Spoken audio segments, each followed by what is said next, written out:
Hello दोस्तों। आज हमारे डिस्कशन का टॉपिक है क्लास 6 हिस्ट्री चैप्टर नंबर 6। तो चलिए शुरू करते हैं। इस चैप्टर में क्या है, सबसे पहले हम ये जानते हैं कि कुछ लोग शासक कैसे बने, how some men become rulers. तो चलिए देखते हैं कि करीब 3000 साल पहले लोग बड़े बड़े यज्ञों को आयोजित कर राजा के रूप में प्रतिष्ठित हुए थे। तो सबसे पहले ये जानते हैं अश्वमेध यज्ञ क्या होता है। तो यह यज्ञ विशिष्ट पुरोहितों द्वारा संपन्न किया जाता है। राजा जो होता है वो एक विशेष स्थान पे बैठा हुआ होता है, उसे राज सिंहासन या बाघ की खाल के एक विशेष आसन पर बिठाया जाता है। राजा के लोगों की देखरेख में एक घोड़े को स्वतंत्र विचरण के लिए छोड़ दिया जाता है। अगर किसी राजा ने उस घोड़े को रोका तो उसे अश्वमेध यज्ञ करने वाले राजा से लड़ाई लड़नी पड़ती थी। अगर घोड़े को जाने दिया तो उसका मतलब वो राजा ज्यादा शक्तिशाली है जिसने अश्वमेध यज्ञ किया। इसके बाद उन राजाओं को यज्ञ में आमंत्रित किया जाता था और वो उसके लिए जो राजा यज्ञ कराते थे उसके लिए वो लोग उपहार लेकर के आते थे। विष अथवा वैश्य जैसे सामान लोग उपहार लाते थे जिन्हें पुरोहित शूद्र मानते थे और उन्हें अनुष्ठानों में शामिल नहीं किया जाता था। कुछ लोग जो थे, अब उसके बाद देखते हैं हम लोग कि वर्ण क्या होता है। वर्ण एक्चुअली में पुरोहितों ने लोगों को 4 वर्गों में विभाजित किया जिन्हें हम लोग वर्ण कहते हैं। एक्चुअली उस समय उत्तर भारत में खासकर गंगा यमुना क्षेत्र में कई ग्रंथ रचे गए थे। ऋग्वेद के बाद रचे होने के कारण ये उत्तर वैदिक ग्रंथ कहे जाते थे। इनके अंतर्गत सामवेद, यजुर्वेद जो पिछले चैप्टर में पढ़ाया था, सामवेद, यजुर्वेद, अर्थवेद, अथर्ववेद, अन्य ग्रंथ शामिल है। उस समय समाज में कई समूह थे जिनमें पुरोहित थे, योद्धा थे जिन्हें कुछ को व्यवसायी कहा जाता था, इसमें से कृषक थे, व्यापारी थे, कुछ उसमें से धनवान थे, बहुत ही धनवान थे। लेकिन निर्धन जो थे वो पशुपालक, शिल्पकार, श्रमिक और मछली पकड़ने वाले, जंगल में रहने वाले, ये लोग निर्धन हुआ करते थे। तो पुरोहितों ने लोगों को 4 वर्णों में विभाजित किया था जिन्हें हम लोग वर्ण कहते हैं। पहला ब्राह्मणों के लिए इनका जो काम था वो वेदों का अध्ययन, अध्यापन और यज्ञ उपहार पाते थे इसी के थ्रू। तो दूसरे जो थे वो शासकों जैसे क्षत्रिय जो होते हैं, और तीसरे विश्व या वैश्य, चौथे जो थे वो शूद्र थे। तो पहले तो समझ चुके हैं। दूसरे शासकों जो थे उनका काम था युद्ध करना और लोगों की रक्षा करना। तीसरे जो थे विश्व और वैश्य, इनमें कृषक थे, पशुपालक थे तथा व्यापारी थे। और उसके बाद शूद्र इनका काम अन तीनों की सेवा वे करते थे। और उस समय सबसे इंपॉर्टेंट चीज, महिलाओं को भी शूद्रों के समान समझा जाता था। और यज्ञ करने का अधिकार जो था सिर्फ शासकों को और विश्व या वैश्य को प्राप्त था, शूद्रों को नहीं प्राप्त था ये अधिकार। वेदों और अनुष्ठान करने का अधिकार शूद्रों को प्राप्त नहीं था। तो पुरोहितों के अनुसार सभी वर्णों का निर्धारण जन्म के आधार के बाद में कुछ लोगों को अछूत माना गया। शिल्पकार, शिकारी तथा भोजन संग्राहक शामिल थे। साथ में शवों को दफनाया जाए या जलाने वाले भी थे। इन लोगों से संपर्क अपवित्र माना जाता था। ऐसा पुरोहितों के द्वारा रचित ये बात थी। कई लोगों ने वर्ण व्यवस्था को सही नहीं माना, अलग अलग विचार थे। तो हमारे उपमहाद्वीप के पूर्वोत्तर क्षेत्र जैसे कई इलाके में सामाजिक आर्थिक असमानताएं बहुत कम थी। यहाँ पुरोहितों का प्रभाव बहुत कम था एक्चुअली में। तो अब जानते हैं हम लोग, देखते हैं कि ये एक्चुअली में जनपद क्या होता है। ये जनपद क्या होता है ये तो हम लोगों ने देख लिया कि how some people become rulers. अब जनपद देखते हैं। एक्चुअली महायज्ञों को करने वाले राजा अब जन के राजा न होकर जनपदों के राजा माने जाने लगे। तो इसका शाब्दिक अर्थ जो होता है जनपद का वो होता है जन के बसने की जगह, यानी कि लोगों के रहने की जगह।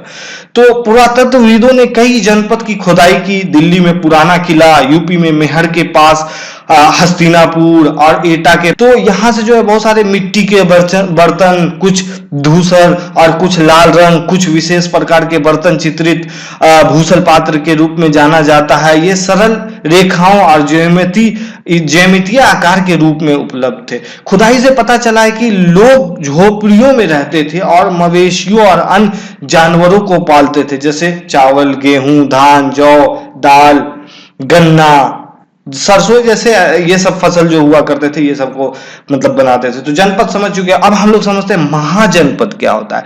करीब 2500 साल पहले कुछ जनपद अधिक महत्वपूर्ण हो गए। इन्हें महाजनपद कहा जाने लगा। अधिकतर महाजनपदों की एक राजधानी होती थी। कई राजधानियों में किलेबंदी की गई थी, अर्थात इनके चारों ओर लकड़ी, ईंट, पत्थर की ऊंची दीवारों से घेराई किया गया था और उसे बनाया गया था। कुछ आक्रमण के डर से, कुछ अपनी समृद्धि और शक्ति प्रदर्शन हेतु के लिए करते थे ऐसा काम। तो लाखों की संख्या में ईंट पत्थर का इंतजाम हजारों स्त्री पुरुष और बच्चों ने परिश्रम किया होगा, ये तो सिंपल सी बात है। अब सेना रखने लगे थे। इसके बाद महाजनपद जब प्रारंभ हुआ था तो राजा लोग सेना रखने लगे थे। सिपाहियों को नियमित वेतन देकर पूरे साल भुगतान करते थे। तो वो संभवतः आहत सिक्कों के रूप में होता रहा होगा। तो बहुत सारे महाजनपद है, जैसे ये एक हम लोग देख लेते हैं इधर, देख लेते हैं। ये जैसे बहुत सारे जनपद है, जैसे ये देख सकते हैं मगध है, वैशाली है, तो यहाँ जो है तक्षशिला है, गंधारा है, तो उज्जैन है। ये सब पहले जो महाजनपद के इसमें आते थे, जनपद थे और महाजनपद थे, बहुत पॉपुलर हुआ करते थे उस टाइम में, उस पीरियड में। ये सब जितने भी आप देख रहे हैं, कौशाला, मगध, उज्जैन, तो ये देख रहे हैं। तो चलिए अब आगे देखते हैं। टैक्सेस मतलब कर क्या होता है। तो महाजनपदों के राजा विशाल किले बनवाते थे और बड़ी सेना रखते थे, इसलिए उन्हें प्रचुर संसाधन की आवश्यकता पड़ेगी। तो उसके लिए जो है निर्भर न रहकर नियमित रूप से कर वसूलने लगे। फसलों पर लगाए गए कर बहुत महत्वपूर्ण थे, क्योंकि ज्यादातर कृषक थे। प्रायः उपज का 6वां हिस्सा जो हुआ करता था वो निर्धारित किया जाता था कर के रूप में। तो ये सब चीज था। कारीगर के ऊपर भी कर लगाया गया था, जो श्रम के रूप में चुकाए जाते थे। बुनकर, लोहार, सोनार को राजा के लिए महीने में 1 दिन काम करना पड़ता था। पशुपालकों को जानवर या उसके उत्पाद के रूप में कर देना पड़ता था। अर्थात कि मतलब कर देने के लिए कोई भी एक रूप बना दिया गया था। जैसे मतलब फसलों पर लगाए गए कर जो कृषक दिया करते थे, अब जिसके पास पैसा नहीं है, कारीगर 1 दिन अपना काम कर दिया करते थे, तो वो भी एक तरह से कर चुकाया करते थे। पशुपालक जानवरों के रूप में दे देते थे, एक जानवर को दे देते थे, या फिर जितने भी जानवर हुए। और व्यापारी को सामान खरीदने बेचने पर भी कर देना पड़ता था। आखेटकों तथा संग्राहकों को जंगल से प्राप्त वस्तुएं देनी पड़ती थी। आखेटक जो घूम घूम कर खाना इकट्ठा करते हैं और उन्हें कहते हैं। अब देखते हैं कि चेंजेस इन एग्रीकल्चर मतलब कृषि में परिवर्तन। तो उस समय में 2 बहुत बड़े परिवर्तन हुए। हल के जो फल हुआ करते थे लोहे के बनने लगे, जुताई में आसानी हो गई, इससे फसलों की उपज बढ़ गई। और उसके बाद धान के पौधों का रोपण शुरू हुआ था इसी टाइम में। तो खेतों में बीज छिड़क कर धान उपजाने के बजाय धान के पौधे तैयार कर उनका रोपण शुरू किया गया। पहले की तुलना में ज्यादा पौधे जीवंत रह जाते थे, इसलिए पैदावार ज्यादा होने लगी। ये तो सिंपल सी बात है, तो ज्यादा हो गई। अब हम लोग देखते हैं एक क्लोजर लुक मगध के बारे में जानते हैं। तो मगध जो है वो लगभग 200 सालों के भीतर मगध जो था वो बहुत महत्वपूर्ण जनपद बन गया था। ये मगध का जो लोकेशन है वो गंगा और सोन जैसी नदियां जो है वो मगध से बहती है, इसलिए यहाँ का जो यातायात था, जल वितरण था, जमीन उपजाऊ थी, मतलब यातायात आसान था, जमीन उपजाऊ थी। मगध का एक हिस्सा जंगल में पड़ता था, जैसे वहां जो है हाथियों को पकड़कर उन्हें प्रशिक्षित कर सेना के काम में लगाया जाता था। हाँ, घर, गाड़ियां, रथ के लिए लकड़ी मिल जाती थी। इसके अलावा लौह अयस्क की खदानें मजबूत औजार और हथियार बनाने में उपयोगी थी। ये मगध जहां पे पड़ता था। तो मगध में 2 बहुत शक्तिशाली शासक हुआ करते थे, एक थे बिंबिसार तथा एक अजातशत्रु। तो अन्य जनपदों को जीतने हेतु हर संसाधन ये अपनाते थे। तो महापद्मानंद एक और महत्वपूर्ण शासक थे यहाँ के। इन्होंने अपने नियंत्रण का क्षेत्र इस महाद्वीप के उत्तर पश्चिम तक फैला लिया था उस टाइम में। तो बिहार में राजगीर है, कई सालों तक मगध की राजधानी बनी रही थी उस समय में। बाद में पटना, जिसे पाटलिपुत्रा एक टाइम में कहा जाता था, आज के डेट में पटना कहा जाता है, को राजधानी बनाया गया था उस समय में। तो 2300 साल पहले मेसिडोनिया का राजा सिकंदर विश्व विजय करना चाहता था। मिस्र और कुछ राज्यों को जीतता हुआ ब्यास नदी के किनारे तक पहुंच गया था। मगध की तरफ बढ़ा तो सिपाहियों ने इनकार कर दिया था। वे भयभीत हो गए थे कि भारत के शासकों के पास पैदल, रथ और हथियारों की बहुत बड़ी सेना थी। तो ये एक बहुत बड़ा पॉइंट है, इसको याद रखें। अब देखते हैं हम लोग कि वज्जी के बारे में थोड़ा बहुत जानते हैं। वज्जी है क्या?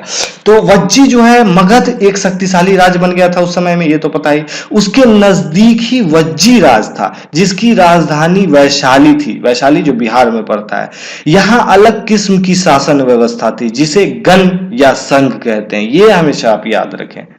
तो कई शक्तिशाली राजा इस संघ को जीतना चाहते थे। इसके बावजूद अब से लगभग 1500 साल पहले तक चलता रहा था ये वज्जी। उसके बाद गुप्त शासकों ने विजय प्राप्त किया था वज्जी पे। तो इसको समझ लेते हैं। वज्जी वज्जी जो है एक्चुअली में कई सदस्यों वाले समूह के लिए किया जाता है। कई सदस्य मिलकर राज किया करते थे। और गण जो होता है वो कई सदस्यों वाले समूह के लिए इस्तेमाल किया जाता है। और संघ अर्थात संगठन या सभा। तो इसी से समझ में आ जाता है कि गण या संघ के कई शासक होते थे। कभी कभी एक साथ शासन करते थे, जिनमें से प्रत्येक व्यक्ति राजा कहलाते थे। ये बहुत पॉइंट वाली बात है। सभी राजा विभिन्न अनुष्ठान एक साथ संपन्न करते थे। सभाओं में बैठकर बातचीत करते थे, बहस करते थे, वाद विवाद हो के जरिए तय करते थे कि क्या करना है और किस तरह करना है। स्त्रियां, दास और कमकार इन सभाओं में हिस्सा नहीं ले सकते थे। ये पॉइंट याद रखें। बुद्ध तथा महावीर दोनों ही गण या संघ से संबंधित थे। अजात शत्रु वज्जी संघ पर आक्रमण करना चाहता था, लेकिन उन्होंने अपने मंत्री वस्कार को बुद्ध के पास सलाह के लिए भेजा था एक बार। तो ये हम लोग समझ चुके हैं। अब देखते हैं कि अजात शत्रु तो समझ चुके हैं, अजात शत्रु और वज्जी के। इस चीज को याद रखें। कुछ इंपॉर्टेंट चीज है, वो चीज भी देख लें। लगभग 2500 साल पहले एथेंस के लोगों ने एक शासन व्यवस्था की स्थापना की थी, जिसे प्रजातंत्र या गणतंत्र कहते हैं। इसको समझ लेते हैं थोड़ा डीपली कि यह लगभग 200 वर्षों तक चली थी। इसमें 30 साल से ऊपर के उन सभी पुरुषों को पूर्ण नागरिकता प्राप्त थी जो दास नहीं थे। निर्णय हेतु सभी नागरिक भाग ले सकते थे। शासन के कई पदों पर नौकरियां लॉटरी द्वारा निकाली जाती थी उस समय में। सभी नागरिकों को सेना तथा नौसेना में अपनी सेवाएं देनी होती थी। औरतों को, विदेशियों, व्यापारी और शिल्पकारों को नागरिक अधिकार नहीं थे। एथेंस में खदानों, खेतों, घरों और कार्यशालाओं में काम कर रहे दासों को भी नागरिक अधिकार प्राप्त नहीं थे। इस चीज को याद रखें। और अब हम लोग देख लेते हैं। हाँ, तो इंपॉर्टेंट इसमें वन तो हम लोग समझ ही चुके हैं। वन किसे कहते हैं? पुरोहितों ने लोगों को 4 वर्गों में विभाजित किया था, जिन्हें वन कहते हैं। ये चीज तो समझते ही हैं। और गण पता ही है, कई सदस्यों वाले समूह के लिए किया जाता था गण का यूज। संघ अर्थात संगठन या याद। और अजात शत्रु एंड द वज्जीज। अजात शत्रु एक्चुअली में वज्जी संघ पर आक्रमण करना चाहता था। उन्होंने अपने मंत्री बस्कार को बुद्ध के पास सलाह के लिए भी भेजा था। और न्यू काइंड लेते हैं कि न्यू काइंड्स ऑफ राजा जो है वो 3000 साल पहले आए थे। और उसके बाद नए शासक जो थे वो 3000 साल पहले आए थे। उसके बाद महाजनपद तो 2500 वर्ष पूर्व महाजनपद जो की स्थापना जो हुई थी वो 2500 वर्ष पूर्व हुई थी। और अलेक्जेंडर्स इन्वेजन जो मतलब सिकंदर का जो आक्रमण जो हुआ था, दीर्घ निकाय का लेखन जो हुआ था, वो लगभग 2300 साल पहले हुआ था। उसके बाद देख लेते हैं कि गण या संघ राज्यों का जो अंत हुआ था वो लगभग 1500 साल पहले हुआ था। तो चलिए यहीं पे इस चैप्टर को हम लोग समाप्त करते हैं। अब आगे देखेंगे 7th। Thank you very much.